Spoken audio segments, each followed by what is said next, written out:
اے امیر المومنین، دن میں نوافل ہم سے چھوٹ جاتے ہیں، سنتیں ادا نہیں کر پاتا ہوں، رات ہوتی ہے لمبے لمبے قیام کرتا ہوں، نوافل ادا کرتا ہوں، سنتوں کو ادا کرتا ہوں، اپنے روٹھے ہوئے رب کو منانے کی کوشش کرتا ہوں۔ وہ موضوع ہے حضرت عمر بن خطاب رضی اللہ تعالیٰ عنہ کی سیرت۔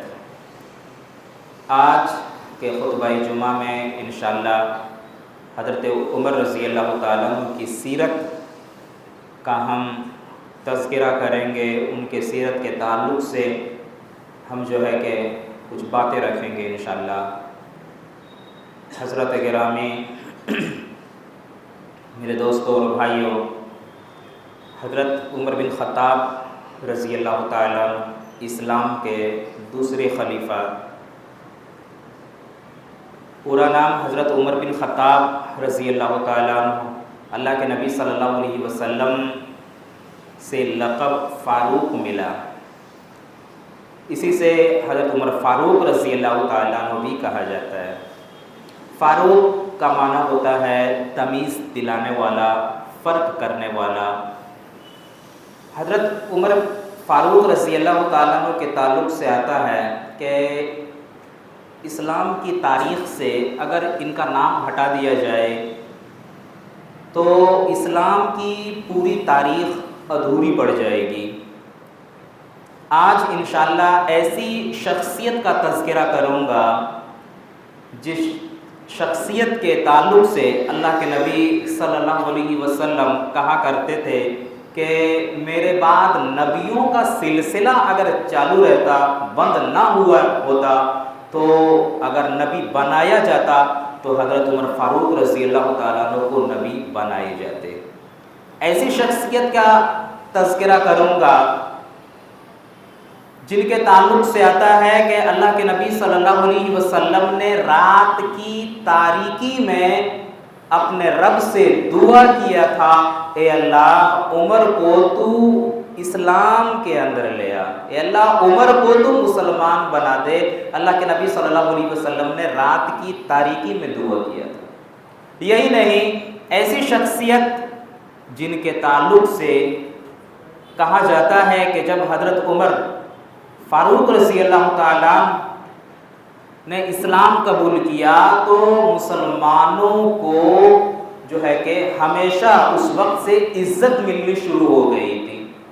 یعنی حضرت عمر فاروق رضی اللہ تعالیٰ نے جب اسلام قبول کیا تو ایسا لگ رہا تھا کہ ہاں کوئی بڑی ہستی ہے جو اسلام کے اندر آ گیا ہے، اور مسلمان جو تھے، مسلمانوں نے اپنے آپ کو جو ہے کہ محفوظ اپنے آپ کو سمجھنے لگا، اپنے آپ کو سیف محسوس کرنے لگے تھے۔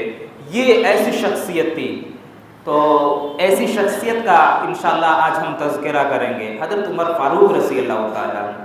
ایک مرتبہ حضرت ابو ہریرہ رضی اللہ تعالیٰ عنہ بیان کرتے ہیں کہ ایک بار ہم لوگ اللہ کے نبی صلی اللہ علیہ وسلم کے ساتھ ایک مجلس میں بیٹھے ہوئے تھے کہ اللہ کے نبی صلی اللہ علیہ وسلم بیان فرمانے لگے، اور اسی مجلس میں حضرت عمر فاروق رضی اللہ تعالیٰ عنہ بھی موجود تھے۔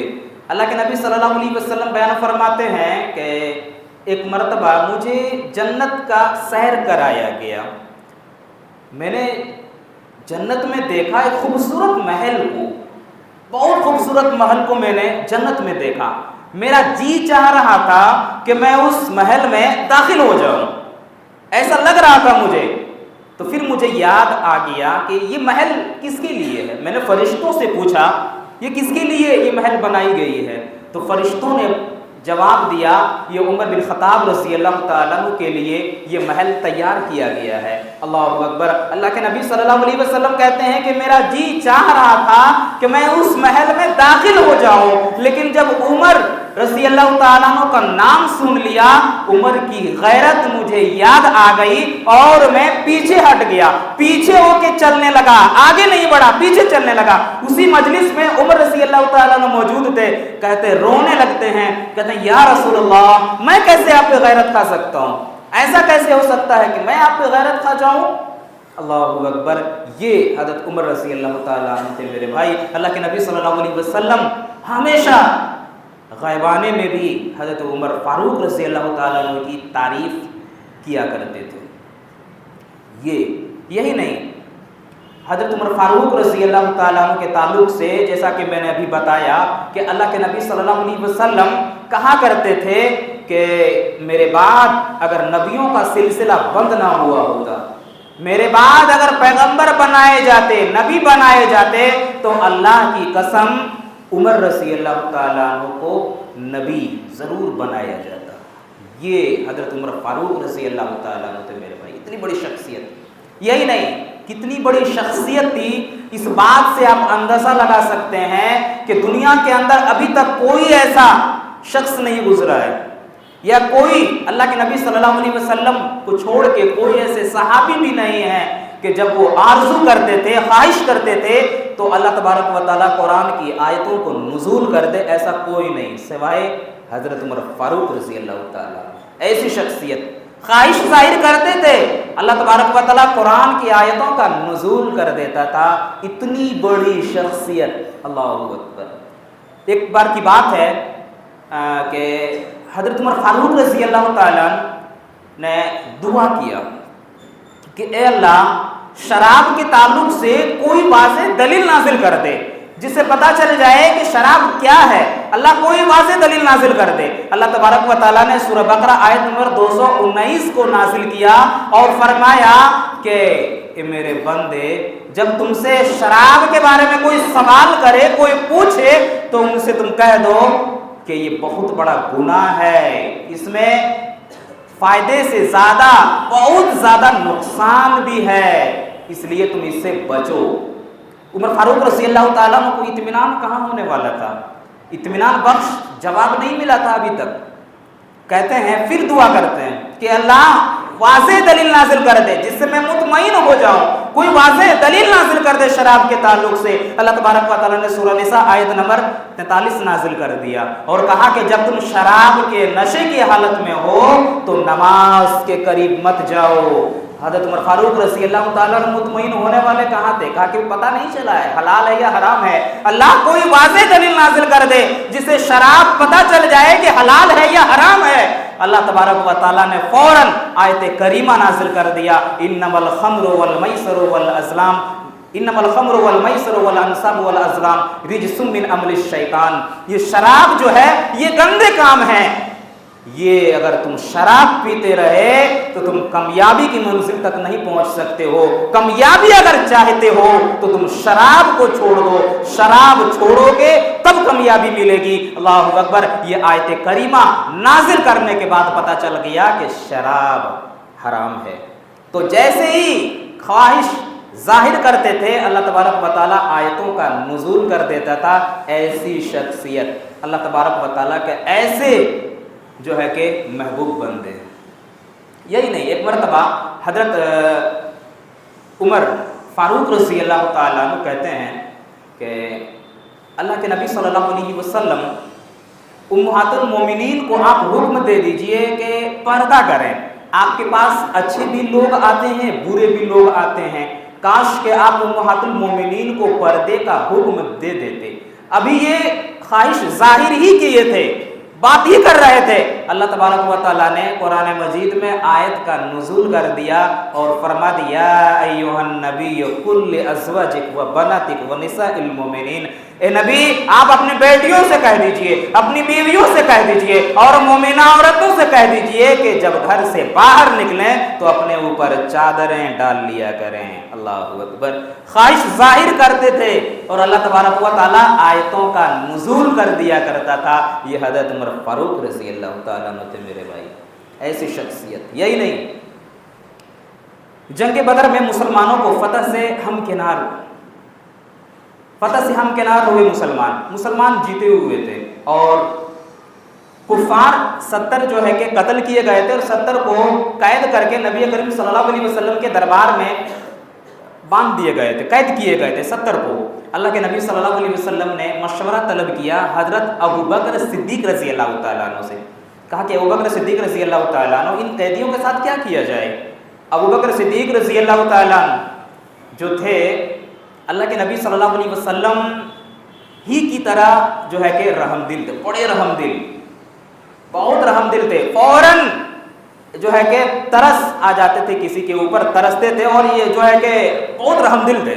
کہتے ہیں اللہ کے نبی صلی اللہ علیہ وسلم ان لوگوں کو کچھ فدیہ لے کر چھوڑ دیا جائے، بہت رحم دل تھے، کیسے کہہ سکتے تھے کہ مار دیا جائے، چھوڑ دیے۔ اب باری آئی حضرت عمر فاروق رضی اللہ تعالیٰ عنہ کی۔ اللہ کے نبی صلی اللہ علیہ وسلم کہتے ہیں کہ عمر تمہاری کیا رائے ہے، کیا مشورہ پیش کرتے ہو ان قیدیوں کے بارے میں؟ عمر فاروق رضی اللہ تعالیٰ عنہ کے بارے میں آپ جانتے ہیں، بڑے جلالی قسم کے آدمی تھے۔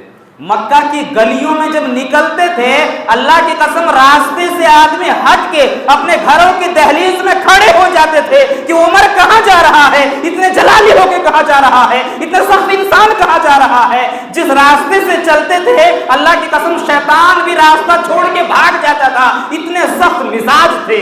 اللہ اکبر۔ اللہ کے نبی صلی اللہ علیہ وسلم نے مشورہ طلب کیا، عمر کیا مشورہ ہے، ان قیدیوں کے تعلق سے کیا کہتے ہو؟ کہ اللہ کے نبی صلی اللہ علیہ وسلم میری یہ رائے ہے کہ ان 70 کے 70 قیدیوں کو چھوڑا نہیں جائے، مار دیا جائے، قتل کر دیا جائے، ان کو کبھی چھوڑا نہیں جائے، یہ میری رائے ہے۔ اللہ کے نبی صلی اللہ علیہ وسلم وَمَا أَرْسَلْنَاكَ إِلَّا رَحْمَةً لِّلْعَالَمِينَ، جو سارے جہان کے لیے رحمت بنا کر بھیجے گئے ہوں، دوستوں کے لیے بھی رحمت، دشمنوں کے لیے بھی رحمت، وہ کہاں عمر کے مشورے کو قبول کرتے، مارنے کے مشورے کو قبول کہاں کرتے، نہیں کیے۔ اور حضرت ابوبکر صدیق رضی اللہ تعالیٰ عنہ کے مشورے کو قبول کیا اور فدیہ لے کر چھوڑ دیا گیا، اور کچھ لوگوں کو جن کے پاس کچھ نہیں تھا ایسے ہی چھوڑ دیا گیا۔ اللہ تبارک و تعالیٰ نے سورہ انفال آیت نمبر 67 آیت نازل کر دی اور فرمایا، اے نبی بہتر تو یہ ہوتا، مناسب تو یہ تھا کہ ان میں سے سارے کے سارے کو قتل کر دیتے تاکہ پھر دوبارہ یہ لوگ حملے کی سکت نہ رکھتے۔ اللہ اکبر۔ یہ آیت کریمہ جب نازل ہو گئی، اللہ کے نبی صلی اللہ علیہ وسلم حضرت ابوبکر صدیق رضی اللہ تعالیٰ عنہ دونوں ایک جگہ بیٹھتے ہیں، رو رہے ہیں، کافی زیادہ رو رہے ہیں۔ عمر فاروق رضی اللہ تعالیٰ عنہ آتے ہیں، کہتے ہیں اللہ کے نبی آپ دونوں کیوں رو رہے ہیں، بات کیا ہے، مجھے بتائیے، اگر ایسی کوئی بات ہے تو عمر بھی رونے کے لیے تیار ہے، بات کیا ہے؟ اللہ کے نبی صلی اللہ علیہ وسلم نے آیت کریمہ پیش کر دی، کہا کہ عمر کاش کہ ہم تمہارے مشورے کو مان لیے ہوتے، اگر آج ہم تمہارے مشورے کو مان لیتے، اللہ کی قسم اللہ تبارک و تعالیٰ جو ہے کہ خوش ہو جاتا۔ اللہ بھی چاہتا تھا کہ عمر کے مشورے کو قبول کر لیا جائے۔ اللہ تبارک و تعالیٰ نے یہ آیت کریمہ نازل کر دی ہے۔ اللہ اکبر۔ یہ عمر فاروق رضی اللہ تعالیٰ عنہ جب سوچتے تھے، خواہش ظاہر کرتے تھے، اللہ تبارک و تعالیٰ آیتوں کا نزول کر دیتا تھا۔ ایسی شخصیت تھے میرے بھائی، اتنا بڑا مقام تھا حضرت عمر فاروق رضی اللہ تعالیٰ عنہ کا۔ سب جو ہے کہ فوراً عزت کے مارے ڈرتے تھے۔ جس جگہ پہ حضرت عمر فاروق رضی اللہ تعالیٰ عنہ کھڑے ہو جاتے تھے وہیں سے لائن شروع ہوتی تھی۔ اتنی بڑی شخصیت، ایسے آدمی تھے میرے بھائی، ایسے صحابی۔